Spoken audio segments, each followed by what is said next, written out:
एक बार पुनः स्वागत है बच्चों फिजिक्स इट्स इजी में। और हम बात कर रहे हैं कक्षा 12 के अध्याय 8 विद्युत चुंबकीय तरंगों के बारे में। तो आइए अपनी बात को शुरू करते हैं। जैसा कि हमने पिछले वीडियो के अंदर बात किया था विस्थापन धारा के बारे में कि समष्टि में यदि विद्युत क्षेत्र की तीव्रता के मान में परिवर्तन होता है तो उसके कारण से एक चुंबकीय क्षेत्र उत्पन्न होता है। और इस प्रकार से उत्पन्न होने वाली धारा को या समष्टि के अंदर हम एक धारा की कल्पना कर सकते हैं और उस धारा को विस्थापन धारा का नाम दिया था। विस्थापन धारा से हमने एम्पियर के परिपथीय नियम को मॉडिफाई किया था और मॉडिफाई करने के बाद में यह बताया था कि चालन धारा और विस्थापन धारा इन दोनों के कारण से चुंबकीय क्षेत्र उत्पन्न होता है। यहाँ पर अब हमें बात करना है मैक्सवेल के बारे में। तो हम इस वीडियो के अंदर बात करेंगे कि मैक्सवेल का क्या योगदान था। विद्युत चुंबकीय तरंगों के अस्तित्व की खोज में सैद्धांतिक रूप से मैक्सवेल का महत्वपूर्ण योगदान रहा। मैक्सवेल वो वैज्ञानिक थे जिनने भौतिकी के प्रमुख सिद्धांतों को आपस में कोरिलेट किया और कोरिलेट करने के बाद में यह प्रस्तुत किया कि विद्युत क्षेत्र और चुंबकीय क्षेत्र से मिलकर एक प्रकार की तरंगें उत्पन्न होती हैं और इन तरंगों को हम विद्युत चुंबकीय तरंगों के नाम से जानते हैं। तो विद्युत चुंबकीय तरंगों के अस्तित्व की खोज में मैक्सवेल का प्रमुख स्थान है। तो जहाँ तक बात आती है कि विद्युत चुंबकीय तरंगों की सैद्धांतिक खोज किसने की, तो हम कहते हैं कि विद्युत चुंबकीय तरंगों की सैद्धांतिक खोज का श्रेय मैक्सवेल को जाता है। मैक्सवेल ने क्या किया, तो आइए जैसा कि आप देख रहे हैं कि हमने यहाँ पर 4 समीकरण लिखी हैं और इन चारों समीकरणों से आप पूर्व से परिचित हैं। पहली समीकरण है विद्युत के लिए गॉस का नियम। गॉस के नियम की सहायता से हम आवेश के कारण से उत्पन्न होने वाले विद्युत क्षेत्र की गणना कर सकते हैं। और गॉस ने कहा था कि विद्युत क्षेत्र का यदि क्षेत्रफल के साथ में हम डॉट प्रोडक्ट करेंगे या रेखीय समाकलन करेंगे तो क्षेत्रीय समाकलन करेंगे तो वह Q/ε0 के बराबर होता है। यानी कि E.dA बराबर Q/ε0 ये गॉस का नियम कहलाता है। यदि इसी नियम को हम चुंबकत्व के लिए लागू करें तो वहां पर B.dA का मान 0 होता है। चूंकि चुंबक 2 ध्रुवों में पाया जाता है, उत्तरी ध्रुव और दक्षिण ध्रुव को पृथक नहीं किया जा सकता, तो इस कारण से ध्रुवता एक साथ होने के कारण से जैसे यहाँ पर अगर समान मात्रा में धनावेश और ऋणावेश किसी सतह के अंदर पाया जाता है तो उससे संबंधित विद्युत क्षेत्र का फ्लक्स जो होगा वो भी 0 होगा। तो चुंबकीय फ्लक्स की यदि हम बात करें तो किसी छोटे चुंबक के चारों ओर यदि गॉस की सतह का निर्माण करें तो इससे सतह से संबंधित चुंबकीय फ्लक्स का मान 0 प्राप्त होगा। तो ये हमारा चुंबकत्व के लिए गॉस का नियम हुआ। तो गॉस के नियम के 2 रूप लिख दिए यहाँ पर, एक तो विद्युत के लिए लिखा है और एक चुंबकत्व के लिए लिखा है। यह विद्युत फ्लक्स को प्रकट करता है, यह चुंबकीय फ्लक्स को प्रकट करता है। तो किसी भी गॉस की सतह से या किसी बंद पृष्ठ से गुजरने वाले विद्युत फ्लक्स का मान Q/ε0 होता है। किसी बंद पृष्ठ से संबंधित चुंबकीय फ्लक्स का मान 0 होता है। ये गॉस के दोनों नियम थे। इन दोनों नियमों से हमें पता चलता है कि चुंबकीय फ्लक्स सतह से संबंधित होता है, वो 0 होता है। विद्युत फ्लक्स किसी सतह से संबंधित होता है तो वो Q/ε गुना होता है। अब आइए हम बात कर लेते हैं रेखीय समाकलन के बारे में। तो यदि विद्युत क्षेत्र का रेखीय समाकलन किया जाए तो जैसा कि फैराडे का नियम कहता है कि विद्युत क्षेत्र का रेखीय समाकलन d∅dt यानी कि चुंबकीय फ्लक्स में परिवर्तन की दर के समानुपाती होता है। यह चुंबकीय फ्लक्स में परिवर्तन की दर हुई, यह E.dl, इससे हमने इसको निरूपित किया है। तो ये हमारा फैराडे का नियम है। यह देखिए स्पष्ट रूप से यहाँ चुंबकीय क्षेत्र और विद्युत क्षेत्र और चुंबकीय फ्लक्स का संबंध आ गया। अर्थात यहाँ हमें प्राप्त हो रहा है कि चुंबकीय फ्लक्स में परिवर्तन की दर यानी कि चुंबकीय फ्लक्स में जब परिवर्तन होगा तो यहाँ पर विद्युत क्षेत्र का हम रेखीय समाकलन करेंगे। अर्थात ये एक विभवांतर या विद्युत वाहक बल के तुल्य राशि है और विद्युत वाहक बल से हमें विद्युत धारा प्राप्त होती है। तो फैराडे के नियम में हमने ये पढ़ा है कि चुंबकीय फ्लक्स में परिवर्तन की दर से प्रेरित विद्युत वाहक बल उत्पन्न होता है और प्रेरित विद्युत वाहक बल से प्रेरित धारा को प्राप्त किया जा सकता है। तो ये फैराडे का नियम, इस पर हम लोग बात कर चुके। अब यहाँ हुआ कि चुंबकीय फ्लक्स में जब परिवर्तन होगा, यानी कि चुंबकीय क्षेत्र में परिवर्तन होगा, तो हम विद्युत धारा प्राप्त कर सकते हैं, प्रेरित विद्युत वाहक बल प्राप्त कर सकते हैं। अगला नियम है एम्पियर मैक्सवेल का परिपथीय नियम, और यह परिपथीय नियम B.dl यानी कि चुंबकीय क्षेत्र का रेखीय समाकलन को व्यक्त करता है। तो चुंबकीय क्षेत्र के रेखीय समाकलन का एम्पियर ने नियम दिया था म्यू0 IC। IC चालन धारा को प्रकट करता है, कंडक्शन करंट के लिए हमने IC उपयोग में लिया है। तो IC कंडक्शन करंट हुआ। तो एम्पियर का नियम केवल इतना सा था, वो कहता है कि विद्युत धारा से चुंबकीय क्षेत्र उत्पन्न किया जा सकता है। फैराडे का नियम कहता है कि चुंबकीय क्षेत्र में परिवर्तन से विद्युत धारा उत्पन्न की जा सकती है। एम्पियर का नियम कहता है कि विद्युत धारा से चुंबकीय क्षेत्र को उत्पन्न किया जा सकता है। मैक्सवेल ने इसको मॉडिफाई किया कि केवल विद्युत धारा से ही चुंबकीय क्षेत्र उत्पन्न नहीं होता, बल्कि परिवर्तित विद्युत क्षेत्र से भी चुंबकीय क्षेत्र को उत्पन्न किया जा सकता है। तो इस प्रकार से ये चारों नियम जो हैं, ये विद्युत और चुंबक के, यानी कि विद्युत क्षेत्र से चुंबकीय क्षेत्र उत्पन्न किया जा सकता है, चुंबकीय क्षेत्र से विद्युत क्षेत्र को उत्पन्न किया जा सकता है, इनकी व्याख्या करते हैं।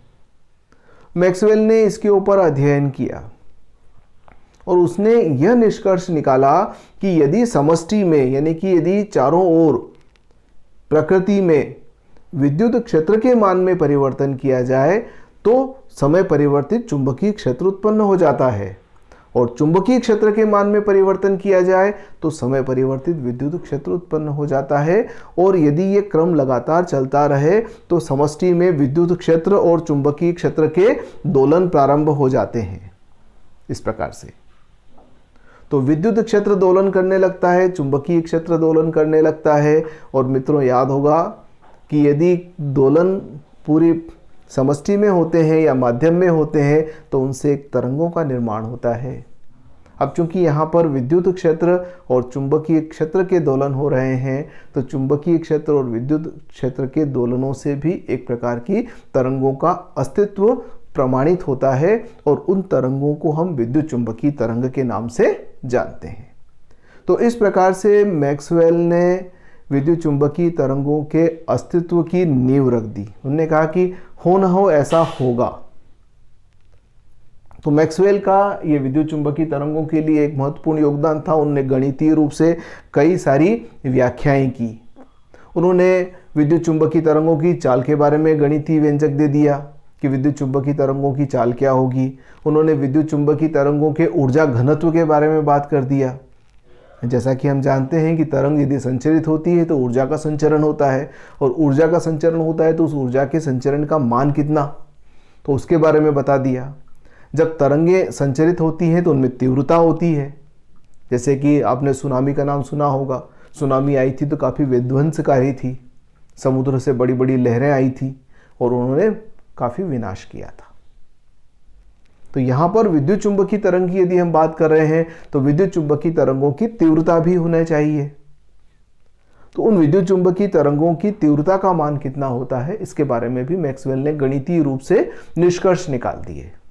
तो मैक्सवेल की इन चारों समीकरण के ऊपर जो गणितीय व्याख्याएं थी, उनको आप अगली कक्षाओं के अंदर पढ़ेंगे, विस्तार से पढ़ेंगे, तब आप उन पर बात करेंगे। यहाँ पर हम उसके कुछ निष्कर्ष के बारे में बात कर लेते हैं ताकि ये आपको स्पष्ट हो जाए कि विद्युत चुंबकीय तरंगों के क्या निष्कर्ष मैक्सवेल ने निकाले थे, जिससे कि विद्युत चुंबकीय तरंगों के अस्तित्व की खोज हुई। तो आइए अब उन निष्कर्षों के बारे में बात कर लेते हैं। तो जैसा कि मैक्सवेल ने यह पता लगाया कि जब विद्युत चुंबकीय तरंगें उत्पन्न होती है तो तरंगों का संचरण होगा। तो हम मान लेते हैं कि माना कि विद्युत चुंबकीय तरंगें z अक्ष के अनुदिश संचरित हो रही हैं। ये z अक्ष है, इसके अनुदिश विद्युत चुंबकीय तरंगें संचरित होती हैं। तो विद्युत क्षेत्र के जो दोलन होंगे उन दोलनों को हम x अक्ष के अनुदिश मान सकते हैं। तो उनके दोलन कुछ इस प्रकार से प्रकट किए जा सकते हैं। अर्थात यदि तल में बात करें तो इस तल में यदि ये z अक्ष है तो इस अक्ष को हम x अक्ष के रूप में निरूपित कर सकते हैं। और इस तरंग का समीकरण यानी कि जो विद्युत क्षेत्र है, इस तरंग के समीकरण को हम Ex के रूप में यदि व्यक्त करें तो Ex बराबर E0 sine omega t minus x upon c। तो यह समीकरण प्राप्त हुआ, मैक्सवेल ने इसे ज्ञात किया और इससे बता दिया कि समय के साथ में विद्युत क्षेत्र किस प्रकार से परिवर्तित होगा। यहाँ पर E0 विद्युत क्षेत्र की तीव्रता का अधिकतम मान है, यानी कि E0 ये पीक वैल्यू है इसकी, ये E0 को प्रकट करता है। इस अक्ष पर हमने E को लिया है तो ये E0 को प्रकट करता है।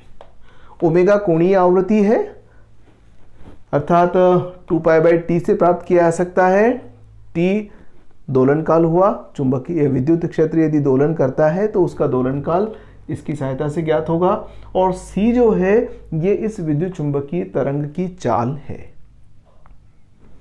तो तरंग की चाल को c से प्रकट किया जा सकता है। अब आइए चुंबकीय क्षेत्र के बारे में।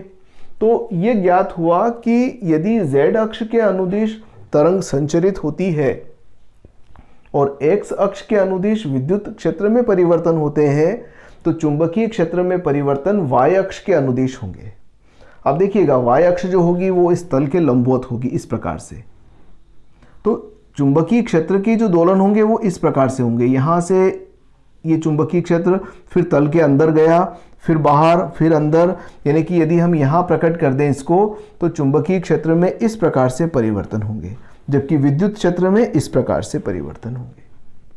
तो आप समझ रहे होंगे कि विद्युत क्षेत्र x अक्ष के अनुदिश यदि परिवर्तित होता है तो चुंबकीय क्षेत्र के परिवर्तन को हम y अक्ष के अनुदिश परिवर्तित होता हुआ इस प्रकार से व्यक्त कर सकते हैं।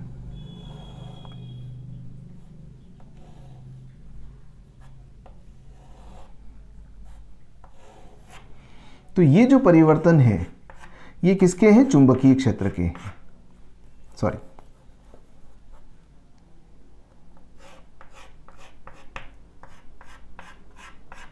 और ये तल के लंबवत बाहर की ओर है। विद्युत क्षेत्र तल में स्थित है और चुंबकीय क्षेत्र तल के लंबवत इस प्रकार से, पर चुंबकीय क्षेत्र भी इस तरह से दोलन करता हुआ आगे की ओर बढ़ता है। विद्युत क्षेत्र इस प्रकार से दोलन करता हुआ आगे की ओर बढ़ता है। यह E को प्रकट करती है और ये वाली जो तरंग है यह B को प्रकट करती है। तो चुंबकीय क्षेत्र की समीकरण हम इस रूप में व्यक्त कर सकते हैं, चूंकि y अक्ष के अनुदिश है तो By बराबर E0 sine omega t minus y/c। तो ये विद्युत क्षेत्र की समीकरण हो गई, ये चुंबकीय क्षेत्र की समीकरण हो गई। यहाँ पर भी इसको B0 चुंबकीय क्षेत्र के अधिकतम मान को हम B0 से व्यक्त करते हैं। फिर मैक्सवेल ने पता लगाया कि जो तरंग संचरित हो रही है इस तरंग की चाल क्या होगी। तो इस तरंग की चाल को c से यदि प्रकट किया गया है तो उसका मान E0 अपॉन B0 के तुल्य होगा। E0 peak value of electric field है, B0 peak value of magnetic field है, यानी कि विद्युत क्षेत्र की तीव्रता का अधिकतम मान और चुंबकीय क्षेत्र की तीव्रता का अधिकतम मान, इन दोनों का अनुपात हुआ और ये C से प्रकट होगा। ओके, या फिर हम C को इस रूप में भी व्यक्त कर सकते हैं Ex अपॉन By। इस रूप में भी हम C को प्रकट कर सकते हैं। फिर आगे उन्होंने निष्कर्ष निकाला कि ये जो C है यह वायु या निर्वात के लिए इस प्रकार से व्यक्त होगा μ0 एप्सिलॉन 0 का root 1 upon root of μ0 epsilon 0। अर्थात चुंबकीयशीलता और विद्युतशीलता पर निर्भर करता है माध्यम की। तो C को इस रूप में व्यक्त किया जा सकता है। यह भी निष्कर्ष थे। जैसा कि मैंने आपसे कहा है कि मैक्सवेल की ये जो निष्कर्ष हैं हम केवल उन्हीं पर चर्चा कर रहे हैं कैसे आया है, यदि आप एडवांस स्टडी करना चाहते हैं तो थोड़ी सी हायर लेवल की रिफ्रेशर्स को आप देखिएगा, आपको सब चीज़ें मिल जाएंगी।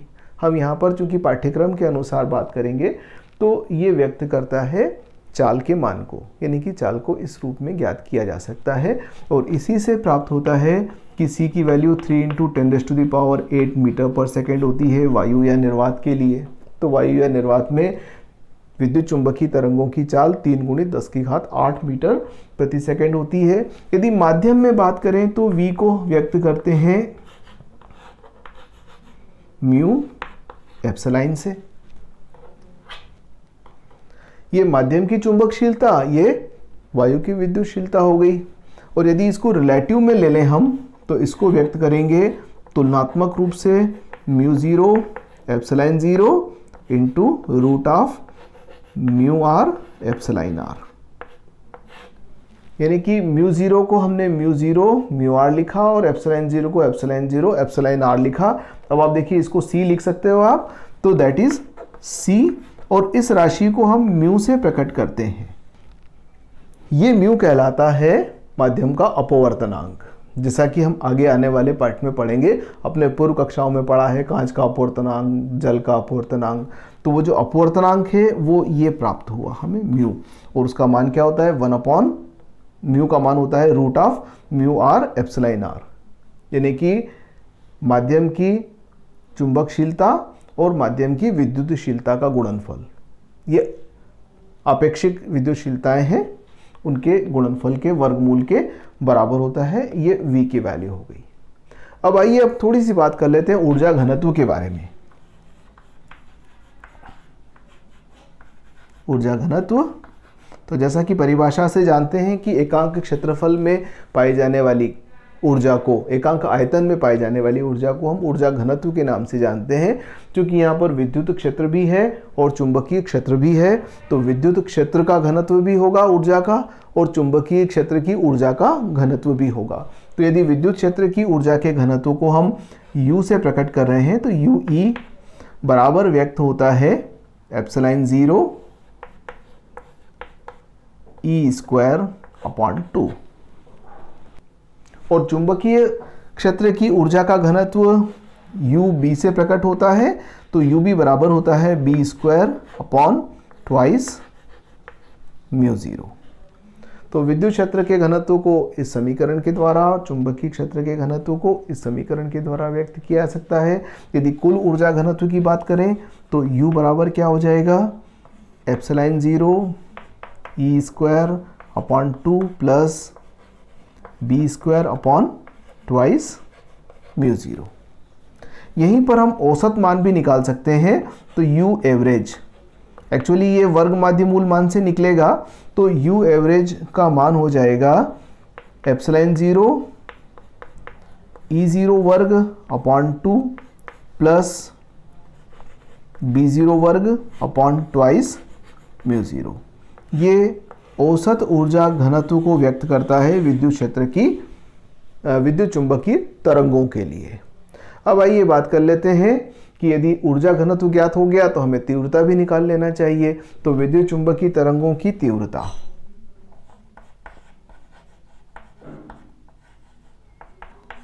I बराबर होता है U एवरेज गुणित C।